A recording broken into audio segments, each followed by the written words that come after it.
even get to cross.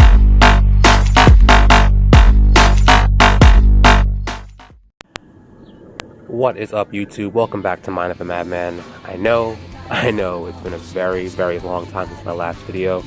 A lot of personal stuff going on in my life that kind of pulled me away from YouTube for a while, but I'm back with a lot of new topics, a couple new videos slated to go up very, very soon. This being the first of a 3-part series that I'm trying to do. First and foremost, I want to say thank you to everyone who stuck around, stay subscribed. Actually get a few new subscribers in my time off. Like I said, I have a couple things in my personal life that kind of pulled me away from the YouTube thing for a bit. But to anyone who stuck around, anyone who joined the party while I've been away, I want to say a big, big thank you. Basically, to put it simply, I had a lot of things going on at home that needed my direct attention that I couldn't really ignore while I was by doing YouTube or anything else. They needed my full attention. But now that that's all sorted away, I'm back and I'm ready to do what I love again. Talk to you guys about things that interest me, like anime, manga, and so on. And of course, it's going to start off my comeback with one of my absolute favorite series, the Bleach series. Now, this idea, as I said before, if I ever get an idea for a video from another YouTuber, I will shout them out in the video. This comes from Tekken 101. I will have a link to his channel in the description below and above my shoulder right over here. But for right now, I just want to say thank you to him for all of his great content and for this idea for this video. So, as anyone knows, Bleach has been over for almost a year now. Back in August of last year, Bleach, the manga, ended. And anyone who's a big fan, almost everyone who's a big fan, was very disappointed with the ending.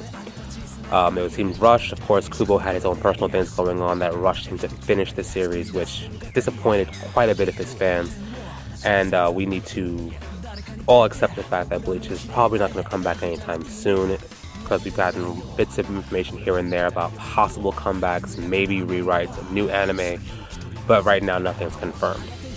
What I want to do in this next 3-part series is a 3-part series of how I would have ended Bleach if I was in control. As everyone always keeps saying, Bleach's ending was so poor because it was rushed. So my idea is, if we had more time, if Kubo had more time, Bleach's ending would have been much, much different and of course much more satisfying to our fans. So my main thing is, I took a time off while I have the time to reread the entire series, all 600 plus chapters, to come up with an idea of what each character would have probably done if Kubo had the time to write them as he would have if he had the ability and the time to do so in his own way. Of course, I'm not going to do a full rewrite of the entire last arc, because that would take much more than 3 parts, and I'm not the mangaka, so I can't really say that I know better than what Kubo did, and at least most of the arc. I'm going to be picking up near the end of this series. I'm going to be picking up right after the second fight between Yuha and Ichigo inside the Soul Palace, right as he leaves through the portal back to Soul Society.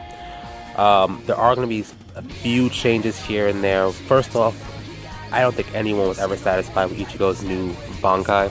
What they called the Bankai, we had no real information about it. We didn't even see what it could do. Just saw a new shape with some strange chain and a white shell around what looked like his original Shikai, which we found out wasn't even the true Shikai. It made no sense whatsoever to me or to most people. So I'm going to change the fact that what his Bankai was. His Shikai is still broken in its place. Somehow both 2 of the new Zangetsus were broken, and that's what's broken now. We don't have time for a reforging, so it kind of does give the whole idea of what we're going to do now, trying to reforge Ichigo's sword. Ryukin and Ishin have not met up with Uryu yet. He's still coming from the fight with Jugo to meet up with Ichigo and the rest in the Soul Palace. So they haven't met yet. That's one thing I'm going to change. Everything else up to this point has been the same, even though there have been some disappointing things, like the fight with Gerard. It ended on a weird way.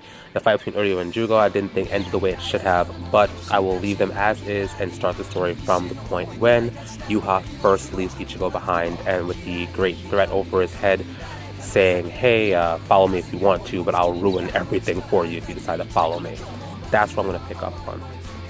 Of course, this is just my theory, my opinion of what would have been a better ending to Bleach. If you have other input, please, in the comments below, throw them in there. And it's clear this to be a 3-part series, so maybe if I see some ideas that change my opinion, I'll call you out in the next video saying I got this idea from so-and-so and I think it's even better than what I thought would be a better ending. But part 1 is coming right after the point when Yuha has just left. So the first thing I would say what happened was when Yuha first gets to Soul Society, who's the first person you're going to see is the one we've been waiting for all this time in his little chair. Yuha's going to have a conversation with Aizen. Aizen, of course, is going to be talking in his normal way, very condescending, knowing that he is this powerful, mighty being who basically outstands by everyone in Soul Society, but Yuha has that same mentality of being almost omnipotent in his power. So they're going to have a little bit of a fight here and there. I think the chair that Aizen is bound to was still getting broken in the fight. So eventually Aizen will be fighting essentially at full strength against Yuha with nothing holding his power back.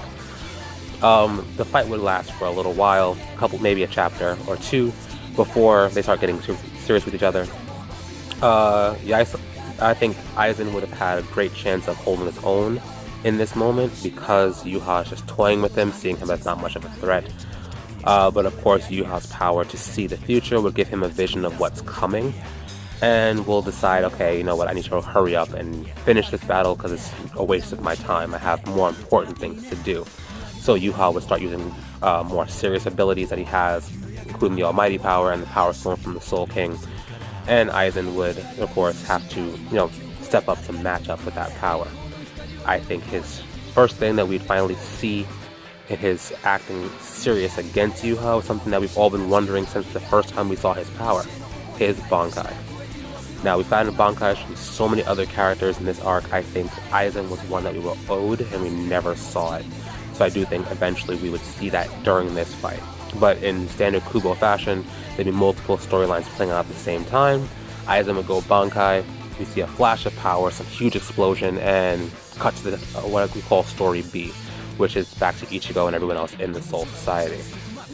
The Soul Kingdom. We flash back to Ichigo and his friends, all regroup. I think it would be something similar to what we saw in the actual arc, where Ichigo seems like he's completely drained mentally by the whole fight with Yuha.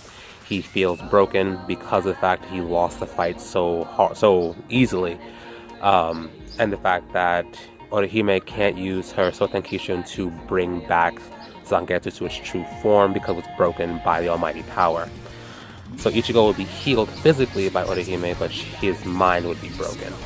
He doesn't even know how to challenge Yuha if he were to follow him. Rukia and Renji probably be there trying to strategize and encourage Ichigo, saying we can't give up, we can't not fight, but Ichigo is not really having it. He's too far gone, realizing that no matter how strong he's gotten, it still is nowhere near enough to challenge this last enemy of his life. Udio would arrive and get caught up on what happened between Ichigo and Yuha. I believe that he would also join in trying to say we can't give up this battle. He would talk about his own power, the antithesis being a power he could use against Yuha, but Ichigo would still say it's not enough, or would still feel it's not enough and not even join in.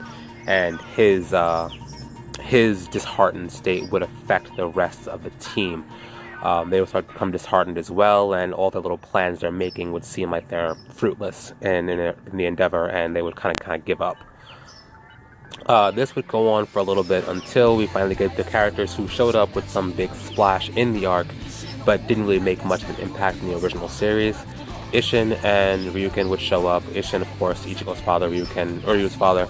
They would show up to the Soul Palace, and basically catch up on what's happened through the entire arc, what happened with the fight between Ichigo and Yuha. And because they're older and they see things differently, one being a Quincy who gave up the Quincy life, and one being a Soul Reaper or Shinigami for many years, long before he became a human, I think he would also have a different view of things, and knowing how not just not giving up, but knowing that you can't give up.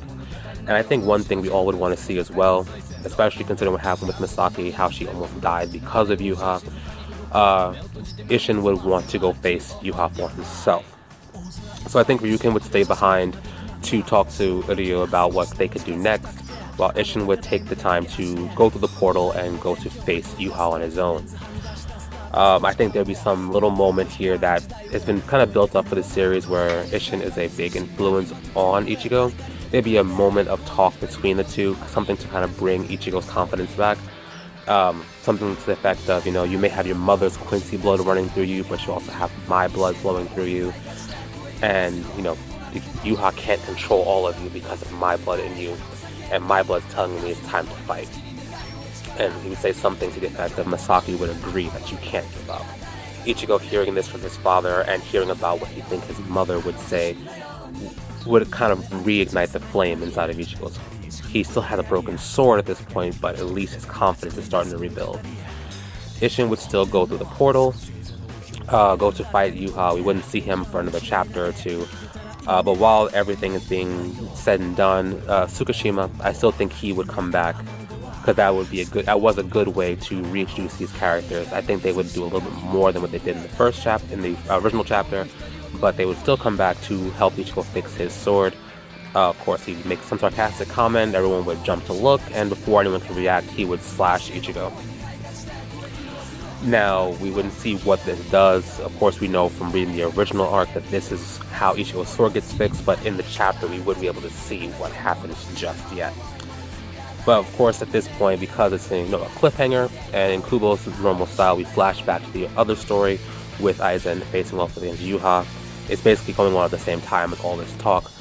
We'd see Aizen now in his Bankai state, standing very confident, even more confident than before, because he's Aizen. He knows he's Aizen. No one else is an Aizen in this world, so he believes there's nothing else that can be done.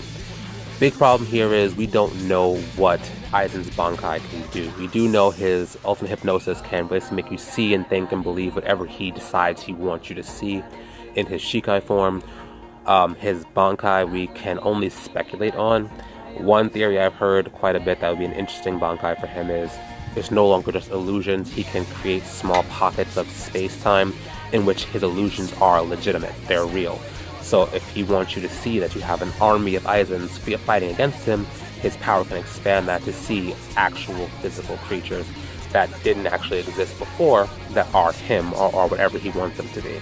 This is all speculation, but I think it's a good progression from his original Shikai, that his illusions can create pockets of time where his illusions are real. This, of course, is just headcanon. There's no actual information about his Bankai ever released, but I think it's just a good way of a good thing that could come from his Bankai. He's fighting again with Yuha with his Bankai now, and he seems to be holding his own very, very well. But Yuha still has a lot of tricks up his sleeve, and I think what would happen at this point, once the fight becomes more serious, Yuha, instead of fighting himself, Aizen would go to attack, and he would get stopped by a skeletal warrior in a fiery body. Of course, Yuha still has the original Captain Yamamoto's Bankai at his disposal. I think he would use this against Aizen almost like a poetic thing, considering that was his biggest threat during the Aizen arc. I think he'd use it now against him, especially when it comes to bringing back the dead to use as weapons against his foe. So I do think that's something we would see against Aizen.